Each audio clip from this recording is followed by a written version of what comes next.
ये अभी the Kerala story के प्रश्नों का उत्तर चल रहा है। अच्छा। हाँ वो चल रहा है, इसीलिए तो प्रश्न अलग अलग है।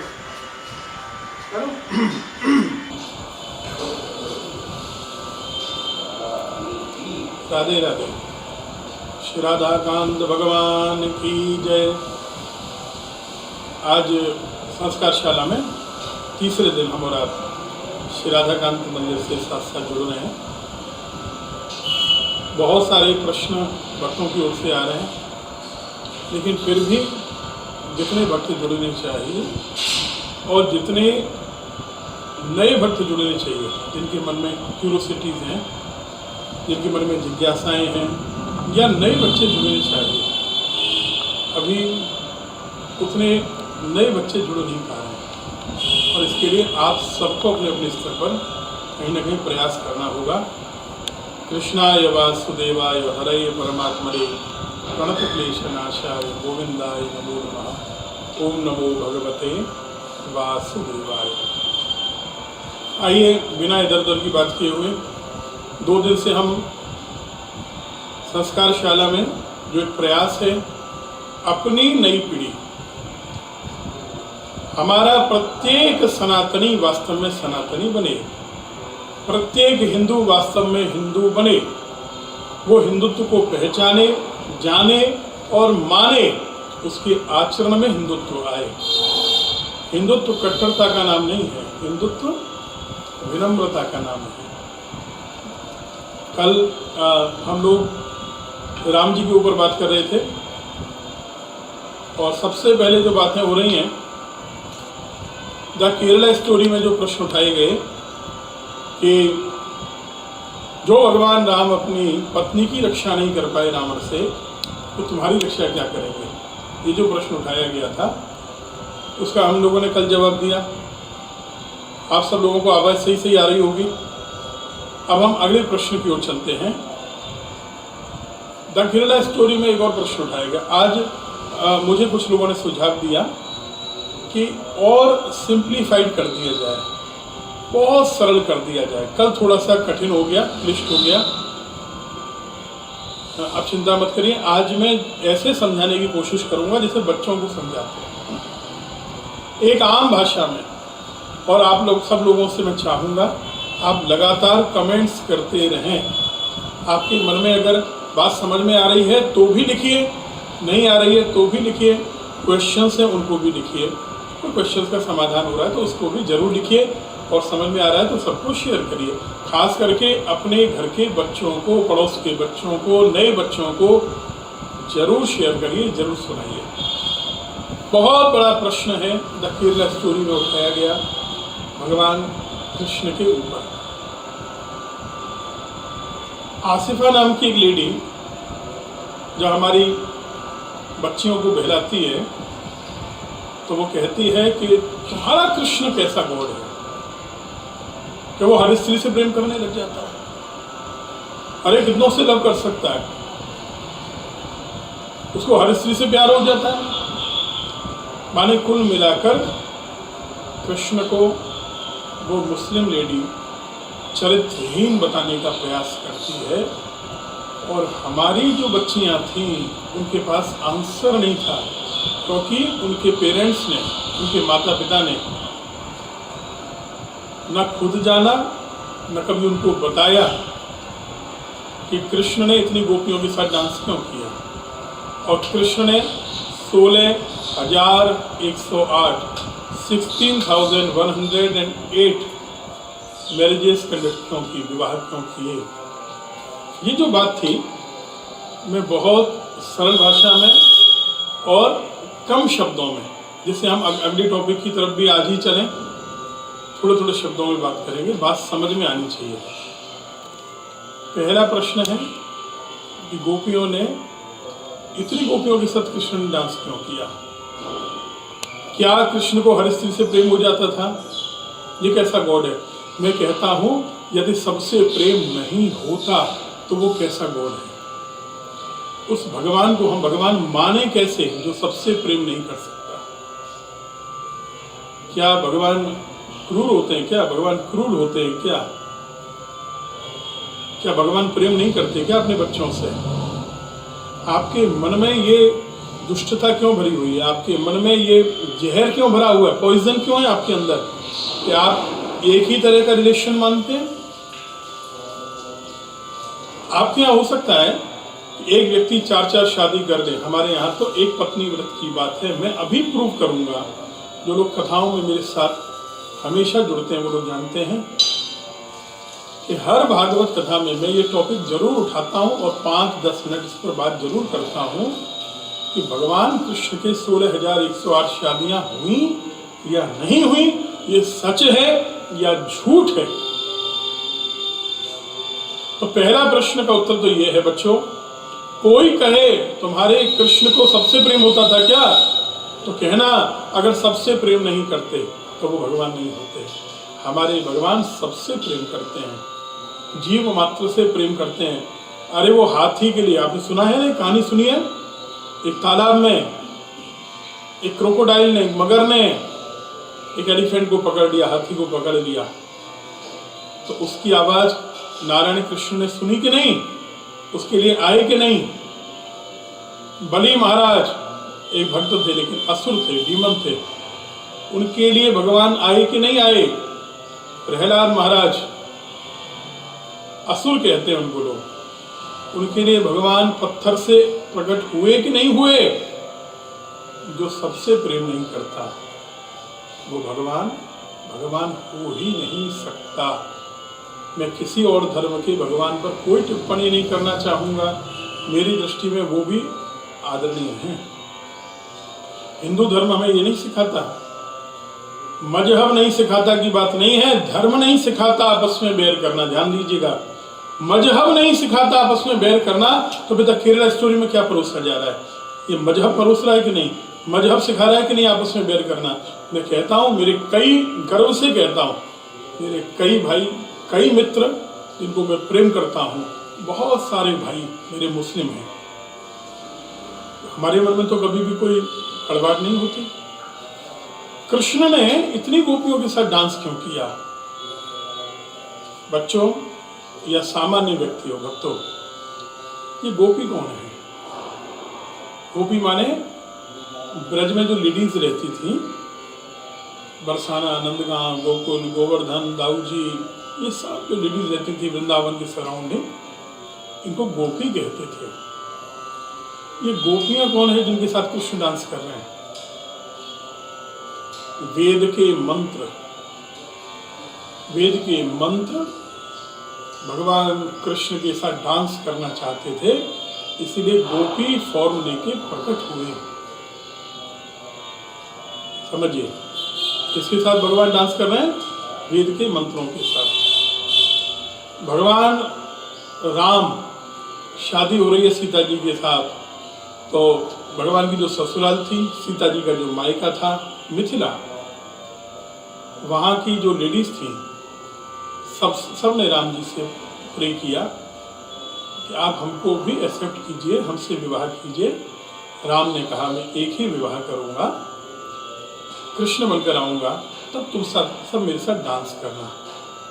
तो सब लेडीज तपस्या की, फिनांस किया, और बहुत लंबी तपस्या के बाद वो सब गोपी बनी। भगवान जब वन में गए, जंगल में गए, राम जी पता है ना, कैकेयी ने 14 साल का वनवास दे दिया। राम, सीता, लक्ष्मण जब जंगल में गए, तब उस समय जितने भी ऋषि मुनि थे वे भी चाहते थे कृष्ण के साथ डांस करना, वो सब गोपी बनकर आए। भगवान के पहले जितने जितने इनकारनेशंस हुए, अवतार हुए, उन सब में जो ऋषि मुनि थे वो सब गोपी बनकर आए।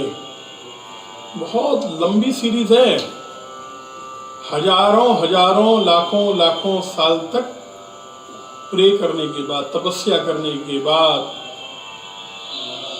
ऋषि मुनि, बड़े बड़े लर्नेड स्कॉलर्स गोपी बनकर आए, कृष्ण के साथ डांस किया। ध्यान देना, रास माने डांस है, ये कोई फिजिकल रिलेशन नहीं। मैं स्पष्ट बोल रहा हूँ, भागवत जी की व्यासपीठ पर ये शब्द मैं यूज नहीं कर सकता, लेकिन आपसे बात कर सकता हूँ, क्योंकि आज धर्म के ऊपर कोई प्रश्न उठाया गया है। आज हमारे कृष्ण को चरित्रहीन कहने के लिए कोशिश कर रहे हैं लोग। क्या बताएंगे? हमारे बच्चों को नहीं पता कि रास माने क्या है। रास को हम लोग मिस इंटरप्रेट करते हैं। हम खुद ही नहीं समझते, हम किसी को क्या समझाएंगे। ध्यान दीजिएगा, रास माने जब हजारों गोपी कृष्ण के साथ डांस कर रही हैं। एक बात मैं आपसे पूछता हूं, आप लोग कृष्ण के साथ डांस करें, इसमें क्या परेशानी है? एक एग्जांपल देता हूं। आप बिहारी जी के मंदिर में खड़े हैं, आए होंगे, आप में से बहुत से भक्त आए होंगे, बच्चे भी आए होंगे बाकी बिहारी जी के मंदिर में, और दर्शन करते करते अचानक बिहारी जी प्रकट हो जाएं। क्या हो जाएं? प्रकट हो जाएं। आइडल में से, मूर्ति में से निकल के बिहारी जी आ जाएं, अपीयर हो गए और सबके साथ डांस करने लगे, तो आप उनके साथ उस समय डांस करेंगे या नहीं करेंगे? बोलिए, आपको अच्छा लगेगा या नहीं लगेगा? आप गलत सोच ही नहीं सकते इसमें। अगर मेरी वाइफ, मेरी बहन, मेरी माँ, मेरी बेटी के साथ भी उस समय बिहारी जी अगर डांस कर रहे हैं, तो मैं कहूंगा कि ये धन्य है कि भगवान नाच रहे हैं इनके साथ, मेरे साथ नाच रहे हैं। भगवान के लिए ये मेल है, ये फीमेल है, ये पुरुष है, ये स्त्री, ये कोई भेद थोड़ी नहीं है भगवान के लिए। भगवान के लिए सब संतान है। कभी कभी आपके पिता आपके साथ डांस करते हैं तो वो गलत है क्या? आपकी माँ आपके साथ डांस करती है तो वो गलत है क्या? आप एक ही रिलेशन क्यों मानते हैं? लेडीज को, क्षमा कीजिएगा, लेडीज को पूरी तरह ढक देना, घर के अंदर बंद कर देना, एक ही काम के लिए मानना, क्या ये उचित है क्या? बताइए। आप इनको शांति की बात करने वाला कह रहे हैं। अपने सनातन धर्म में लेडीज को जितनी आज़ादी है ना, इतनी फ्रीडम है ना, दुनिया के किसी धर्म में नहीं है, किसी धर्म में नहीं है। किसी भी चर्च में, दुनिया के किसी भी चर्च में आज तक कोई भी लेडी फादर नहीं बन सकती। फादर कहेंगे आप तो मदर कहो ना। वो प्रीच कर सकती हैं क्या? प्रीच कर सकती हैं क्या? वो नन बन सकती हैं, वो प्रीचर नहीं हो सकती हैं। क्यों नहीं? क्यों नहीं? पूछो ना। दूसरा प्रश्न, अगर इतनी स्वतंत्रता है तो लेडीज मस्जिद में जाके नमाज क्यों नहीं पढ़ सकती? मैं फिर कह रहा हूँ, आपकी मस्जिद में कौन जाता है कौन नहीं जाता मुझे अंतर नहीं पड़ता, लेकिन आप मेरे घर पे पत्थर मारोगे तो फिर लोग आपके घर के बारे में भी तो क्वेश्चन उठाएंगे, फिर पत्थर तो आपके घर में भी लगेंगे ना। तो अगर हम कंपेयर कर रहे हैं तो हमारी धर्म में स्वतंत्रता नहीं है क्या? हमारे मंदिरों में जाने से कोई रोकता है क्या? क्या हमारे यहाँ लेडीज महामंडलेश्वर नहीं बनती क्या? उनको गुरु नहीं बनाया जाता क्या? उनको लोग प्रणाम नहीं करते क्या? क्या वो प्रवचन नहीं कर रही हैं क्या? बताइए, समझिए। अपने धर्म में हमारी माताओं को, बहनों को, बेटियों को जितनी फ्रीडम है, इसको सिद्ध करूंगा, प्रूव करूंगा, आगे भी प्रूव करूंगा। इतनी फ्रीडम आपको दुनिया के किसी भी धर्म में नहीं मिलने वाली है, ध्यान रखिएगा। आगे बात मैं आपसे कहूं, फिर कहा गया, अब बिहारी जी की डांस से समझ लिया ना। अगर बिहारी जी डांस करेंगे, हम लोग नाचेंगे कि नहीं? रसानाम समूह रास, रास माने भगवान के साथ नाचना, नाचना। अरे गोपी बियॉन्ड बॉडी, शरीर से परे होके गई हैं, भाव से गई हैं। जब शरीर उनके पास नहीं था तो फिजिकल रिलेशन पे जो लोग क्वेश्चन करते हैं, जो कम्युनिस्ट आपत्ति करते हैं या विधर्मी आपत्ति करते हैं, प्रश्न उठाते हैं, क्वेश्चन से रेस करते हैं, भैया बिना बॉडी के सब रिलेशंस कैसे हो सकते हैं? दूसरी बात, प्रश्न उठाया जाता है, भगवान कृष्ण के इतने विवाह क्यों हुए? कितने विवाह? 16,108 विवाह आ जाता है। और एक कृष्ण ने 16,108 बार शादी कर ली, 16,108 लेडीज से शादी कर ली। अब आपको इसकी स्टोरी बताता हूं। एक आसाम का राजा था, उसका नाम था नरकासुर, जिसको कृष्ण ने जिस दिन मारा उसको कहते हैं नरक चतुर्दशी, माने छोटी दिवाली, छोटी दीपावली, इसको नरक चौदस कहते हैं। इसने क्या किया? इसने अपने जेल में 16,000 प्रिंसेस को लाला के बंद कर रखा था, कैद कर रखा था, और ये उसे एक साथ शादी करने के लिए प्लान कर रहा था। कृष्ण ने कहा नहीं, एक व्यक्ति की शादी एक होनी चाहिए। मेरे पिता नहीं करेंगे कोई बात नहीं, बच्चे नहीं करेंगे कोई बात नहीं, मैं एक ही शादी करूंगा। जेंट्स के लिए लेडीज बहुत सारी हों पत्नी, तो फिर पत्नियों के लिए भी जेंट्स पति बहुत सारे क्यों नहीं? इसका मतलब पुरुष को बहुत स्वतंत्रता है और स्त्री को स्वतंत्रता नहीं। हमारे सनातन धर्म में जब जब लोग बहुत शादी करने लगे तब तक भगवान का अवतार हुआ। राम हो, कृष्ण हो, नारायण हो, सबने एक एक शादी की। अब आप लोग क्वेश्चन कर सकते हैं, नारायण शिव ने तो 2 शादी की? नहीं, सती ही जब शरीर छोड़ दिया तो फॉर्म लिए उन्होंने पार्वती, सेम है। गणेश जी को कर्ज था, तुलसी ने श्राप दिया तुम्हारी 2 शादी होंगी, इसलिए उनकी 2 शादी हुई हैं, रिद्धि और सिद्धि, या सिद्धि और बुद्धि। अब क्या हुआ? भगवान ने भौमासुर को, नरकासुर को मार दिया, उन सबको फ्री कराया, जेल से छुड़ाया, उनके राज्य में भेजा, लेकिन उनके पेरेंट्स ने एक्सेप्ट नहीं किया, उनकी फैमिलीज ने एक्सेप्ट नहीं किया। अब वो कहाँ जाती? उस समय अगर कोई एक्सेप्ट नहीं करता तो वो कहाँ जाती? तब उन्होंने रोते हुए जब प्रे किया, भगवान के हाथ जोड़े, आप हमसे शादी कीजिए, तो भगवान ने कहा मैंने तो संकल्प कर रखा है, एक ही विवाह करूंगा, कोई बात नहीं, तुम जितनी हो तुम्हारे लिए उतनी फॉर्म ले लेता हूँ। तुरंत भगवान कृष्ण 16,000 नई फॉर्म्स लेते हैं। कितनी फॉर्म लेते हैं? 16,000 नई फॉर्म्स लेते हैं, नए रूप बनाते हैं और एक साथ एक एक राजकुमारी से शादी करते हैं। एक राजकुमारी और एक कृष्ण, एक राजकुमारी एक कृष्ण, ऐसे एक साथ 16,000 फॉर्म कृष्ण की, 16,000 प्रिंसेस राजकुमारियां, और एक साथ भगवान शादी करते हैं। द्वारिका में भगवान अपने पैलेसेस बनाते हैं, महल बनाते हैं, 16,108, 16,108, और उन सब में 16,108 क्वींस हैं, रानियां हैं, और उतने ही कृष्ण हैं, उतने ही कृष्ण हैं। हर महल में एक रानी है और कृष्ण भी एक है। कितने शादी हो गई? एक कृष्ण की कितनी शादी हो गई? आंसर तो दीजिए। 16,108 को 16,108 से अगर डिवाइड करेंगे तो कितना आएगा? एक शादी हुई है। इसका मतलब समझे कि नहीं? भगवान कृष्ण ने, अब जो लोग समझ नहीं पाते तो क्वेश्चन उठाएंगे, ना इन्होंने कृष्ण को समझा, लेकिन मैं उनकी बात क्यों करूं, मैं तो हमारी आपकी बात कर रहा हूं। ये स्टोरी पर हमने कहां ध्यान दिया? हमने आपने इस स्टोरी को कब समझा था? क्या हमें पता था? अगर कोई हमसे पूछता आज से पहले कृष्ण की कितनी शादियां, हम तुरंत बोलते 16,108, 16,108। लेकिन आज हमको क्या समझ में आया? कृष्ण की कितनी शादी? एक। राम जी की एक शादी है तो कृष्ण की भी एक रूप से एक शादी है।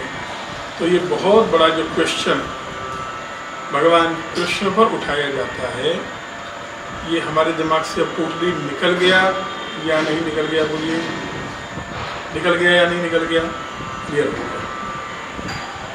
अब हम आगे की बात करते हैं,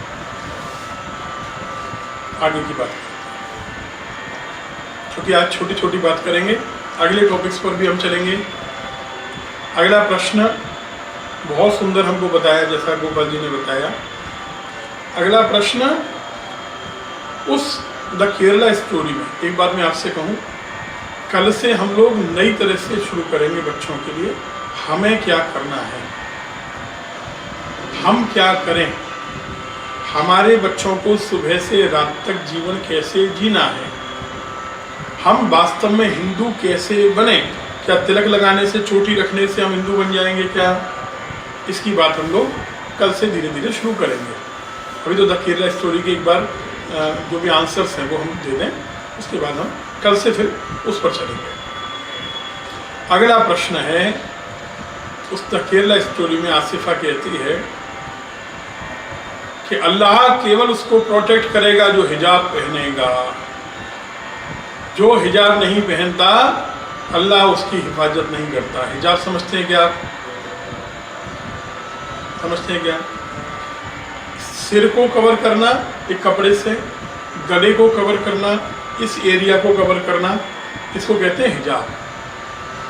ऊपर उसके बाद आएगा बुर्का, जिसमें कभी कभी तो केवल आंखें खुली रहती हैं, कभी कभी उसके ऊपर भी एक कर्टेन जैसा आ जाता है और जीना कपड़ा आ जाता है, आंखों से बाहर देख सकते हैं।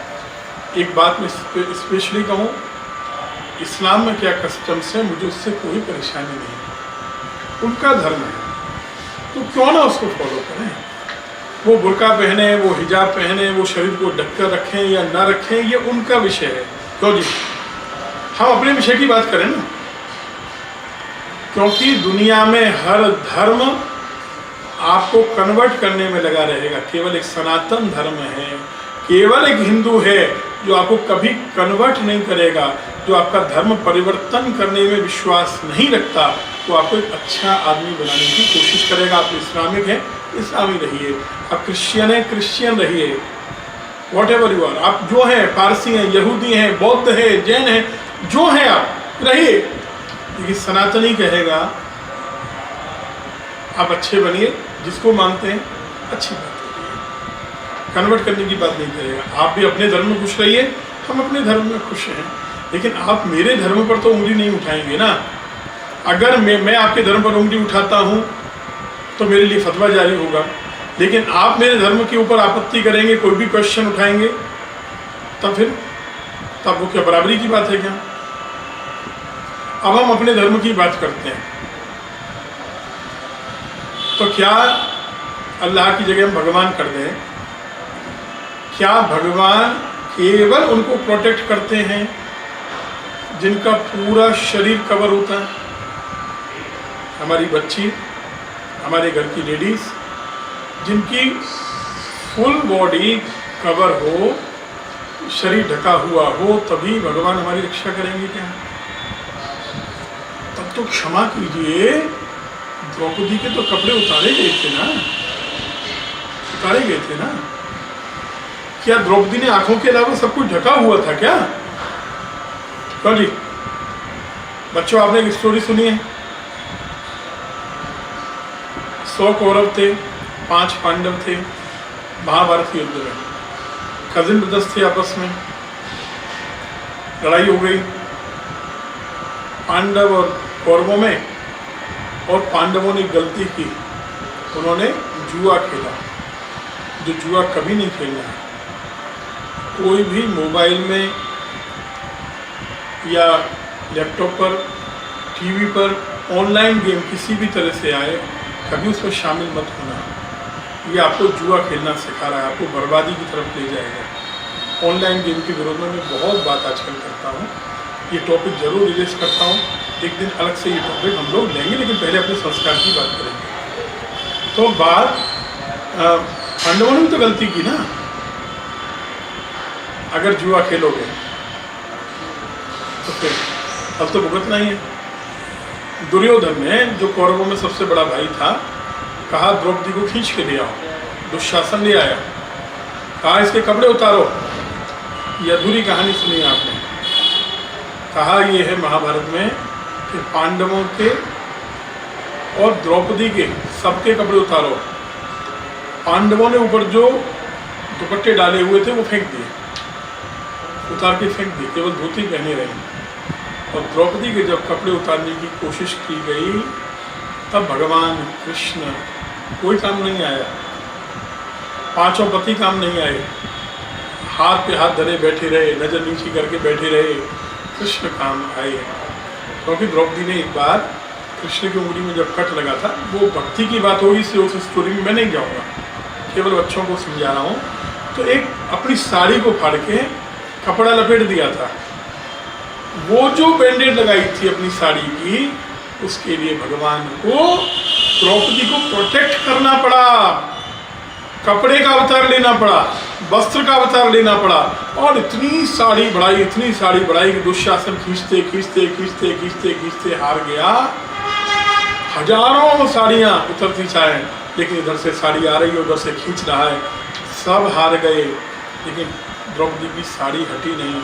अब मेरा क्वेश्चन है, क्या द्रौपदी यहाँ से यहाँ तक पूरी ढकी हुई थी क्या? हमारे वैदिक युग में ये घूंघट था क्या? क्यों जी? कहीं भी वैदिक युग में आप एक उपनिषद में थोड़ी सी चर्चा है, कभी कभी जब पूजा करो तो सिर पर कपड़ा रख लो। इसके अलावा कहीं कोई वर्णन मिलता है क्या घूंघट का? तो बिना घूंघट के ये सब ढका कैसे होगा? ये सब ढका कैसे था? मैं इसमें अगर डीप में चला गया तो बहुत से लोग मुझे गलत समझ लेंगे, विरोधी मान लेंगे, अपने सनातनी भी शायद इसको एक्सेप्ट नहीं कर पाएंगे।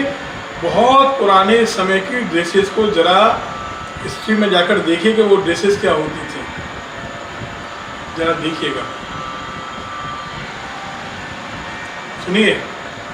तो ऋग्वेद में 3 तरह के कपड़े बताए हैं। उसके बाद अथर्ववेद में भी 3 तरह के कपड़े बताए गए हैं। सुनिए क्या है वो कपड़े। आज हम जिसको परिधान कहते हैं, परिधान माने मैंने जो कपड़े पहन रखे हैं, आपने जो पहन रखे, आप कहेंगे हिंदी में इसको परिधान कहेंगे, नहीं। परिधान माने जो नीचे पहना जाता था, वेस्ट से, कमर से नीचे जो पहना जाता था, उस कपड़े को परिधान कहा है अथर्ववेद और ऋग्वेद में। उसके बाद वेस्ट के ऊपर एक बेल्ट पहनी जाती थी, कमर के ऊपर, जैसे कमरबंद समझ लीजिए, उसको मेखला कहते थे। आज भी यज्ञ में मेखला यूज होती है ना,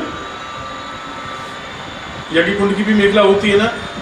तो ऊपर जो पहना जाता था उसको उत्तरीय कहते थे। ये क्या है? उत्तरीय दुपट्टा, उत्तरीय कहते थे। इसके आगे के कपड़े बहुत बाद में चलन में आए हैं। ये 3 कपड़े की बात है अथर्ववेद में। उसके बाद में फिर वावारी करके या परिवसन कह के चौथा कपड़ा यूज में आने लगा बाद में। परिवसन, वो परिवसन क्या है? इसको और अच्छी तरह से ढक लेना, साड़ी के अंदर भी कुछ और कपड़े पहनना या इसको ढकना। ढकने का मतलब ये नहीं कि पूरा कवर करना ही है, नहीं, क्योंकि जब विधर्मियों के अटैक होने लगे हमारे देश में, हमारे धर्म पर, तब हमारी लेडीज को प्रोटेक्ट करने के लिए घूंघट बनाया गया। घूंघट की प्रथा भारत में कभी नहीं थी, कहीं नहीं थी। भारत के किसी हिस्से में आप मुझको किसी ग्रंथ में दिखा दीजिए घूंघट की प्रथा हो तो, बिल्कुल नहीं थी।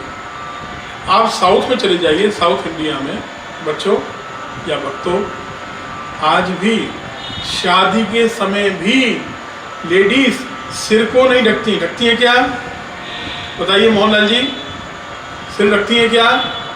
नहीं। आपने देखा होगा शादी के समय भी नहीं ढकती। गोपाल जी देखा है? क्यों नहीं ढकती?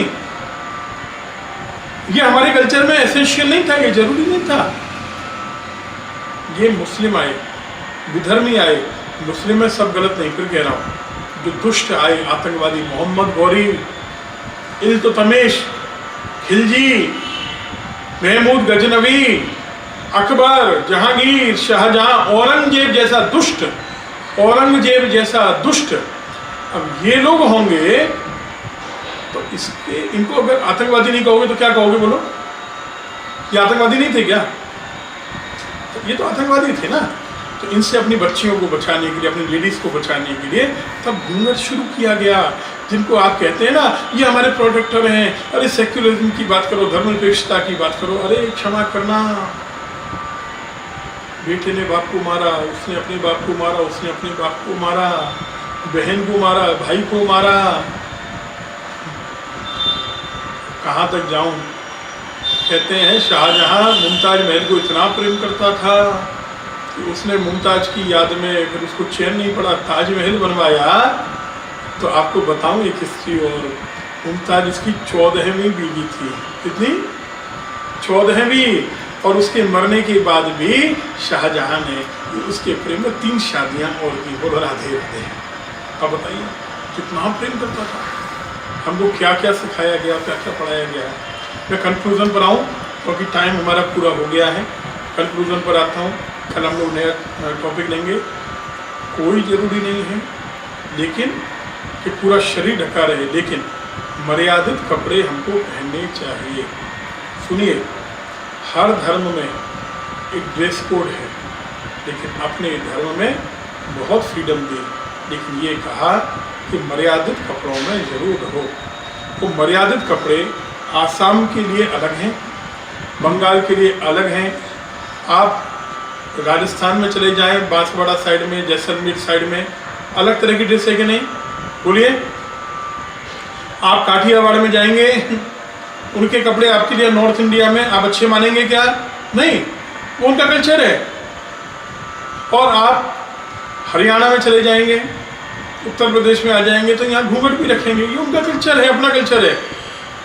इसका मतलब समझे, हर धर्म में, अपने हर स्टेट में अलग अलग तरह का कल्चर रहा। वो साड़ी भी जो पहनते हैं वो भी अलग अलग तरह से पहनी जाती है, कहीं सीधा पल्लू, कहीं उल्टा। तो गुजरात की अलग है, यहाँ की अलग है। अपने मणिपुर चले जाइए तो मणिपुर की तो ड्रेस ही अलग है। पुराने समय में अगर आप मूर्तियों को देखें, किसी भी मंदिर में लेडीज़ की मूर्ति को देखें तो एक कपड़ा नीचे पहना जाता था, वो स्कर्ट जैसा होता था, और ऊपर से कपड़ा लपेटा जाता था। ये जरूरी नहीं, हर स्टेट में फ्रीडम दी, लेकिन ये कहा मर्यादित रहो, मर्यादा में रहो। अगर मंदिर जा रहे हैं, क्षमा कीजिएगा, मंदिरों में भी जो हमारे बच्चे आते हैं ना, तो मैं मेल के लिए भी कह रहा हूँ, जेंट्स के लिए भी कह रहा हूँ, वो हाफ निकर पहन के जो चले जाते हैं, शॉर्ट्स में चले जाते हैं, क्या वो अच्छा है क्या? लेडी हो या जेंट्स हो, मेल हो या फीमेल हो, पुरुष हो या स्त्री हो, बच्चे हो या बूढ़े हो, आप मर्यादित कपड़ों में रहिए। तो मर्यादित कपड़े का मतलब हमें किसी के सामने शर्मिंदगी न हो। कपड़े अच्छे पहने, मर्यादा में पहने। जरूरी नहीं कि यहाँ से लेकर पूरा ही ढका रहे, केवल आंखें खुली रहें। भगवान जो मर्यादा में रहता है, अरे भगवान तो सबकी रक्षा करते हैं, भगवान तो सबकी रक्षा करते हैं। इसके लिए स्टोरीज बहुत सारी मेरे मन में आ रही हैं, लेकिन टाइम मुझे अनुमति नहीं दे रहा है, क्योंकि ठीक आधा घंटे का समय हो गया। मुझे आप लोगों से थोड़ी शिकायत है, क्योंकि आप लोग इसको शेयर नहीं कर रहे हैं। सुन रहे हैं, थोड़ी देर सुनते हैं। आपके लिए IPL ज़्यादा इम्पोर्टेंट है, उसके मैच में क्या स्कोर है, लोग चिपके रहे हैं मोबाइल से। भले ही हमारी अगली पीढ़ी मिट जाए, हमारी अगली पीढ़ी में कल्चर हो या नहीं, संस्कृति हो या नहीं, संस्कार बचें या नहीं बचें, मेरे घर में वास्तव में धर्म आए या नहीं आए, मर्यादा रहे या न रहे, मेरे बच्चे धर्म से जुड़े या ना जुड़े, लेकिन मेरे लिए IPL देखना ज़रूरी है, मेरे लिए मूवीज़ देखना ज़रूरी है, मेरे लिए शोज़ देखना ज़रूरी है, मेरे लिए इधर उधर के काम करना ज़रूरी है। इसीलिए तो हमने 2-4 घंटे का टॉपिक नहीं रखा, केवल केवल केवल आधा घंटे का टॉपिक है, केवल आधा घंटे बात कर रहे हैं। 8 से 8:30 बजे तक मैं चाहूँगा ज़्यादा से ज़्यादा लोगों तक पहुँचाइए। कोई फीस तो आपसे नहीं ले रहा ना, आपसे कुछ मांग तो नहीं रहा ना, कोई चंदा तो मांगने की नीचे लाइन नहीं आ रही ना, कोई मेरा बारकोड स्कैन करने के लिए तो नहीं आ रहा है ना। मैं अपना टाइम दे रहा हूँ, तो आप भी 5 मिनट दीजिए। हम लोग अपना टाइम दे रहे हैं सर, हमारे कैमरा वाले हों, साउंड वाले हों, सब लगे हुए हैं ना, कि हमारे द केरला स्टोरी को देखकर हमारी आत्मा कांप गई है। अगर आपकी नहीं कांप रही है तो क्या होगा अगली पीढ़ी का? हाथ जोड़कर निवेदन करता हूँ, ज़्यादा से ज़्यादा लोगों तक पहुँचाइए, सबको इंस्पायर करिए, समय से जुड़ें। रोज़ 8 बजे से 8:30 बजे तक कल बहुत अच्छा टॉपिक रहेगा, भोजन। भोजन से पहले कौन सी प्रार्थना हम करें, क्या प्रार्थना हम करें, भोजन के बाद हमको क्या प्रार्थना करनी चाहिए, और उसके बाद सुबह उठें क्या करें, रात को उठें, जागे सोएं तो सोने से पहले किस तरह से भगवान को धन्यवाद दें, हिंदू क्या है, हिंदू किसे कहते हैं, सनातनी कौन है, ये सब बातें हम लोग कल से शुरू करेंगे। द केरला स्टोरी पर ये चर्चा चल रही है। आगे संस्कारों की बात चलती रहेगी, बच्चों को क्या करना है, धर्म से कैसे जुड़ें, जोड़ना आपको है, कहना मुझे है। राधाकांत भगवान कृपा करेंगे, लेकिन कर्म तो हमको करना ही पड़ेगा। आज के लिए इतना ही, क्योंकि कल सुबह से श्री शिव महापुराण का 4 दिवसीय प्रवचन भी है। कल की कथा सुबह 11 बजे से 2 बजे तक रहेगी और प्रत्येक दिन सुबह 10 बजे से 1 बजे तक का टाइम है। सूरत और कलकत्ता का अग्रवाल परिवार इसका आयोजक है। सभी लोग पधारे हैं सूरत और कलकत्ता से।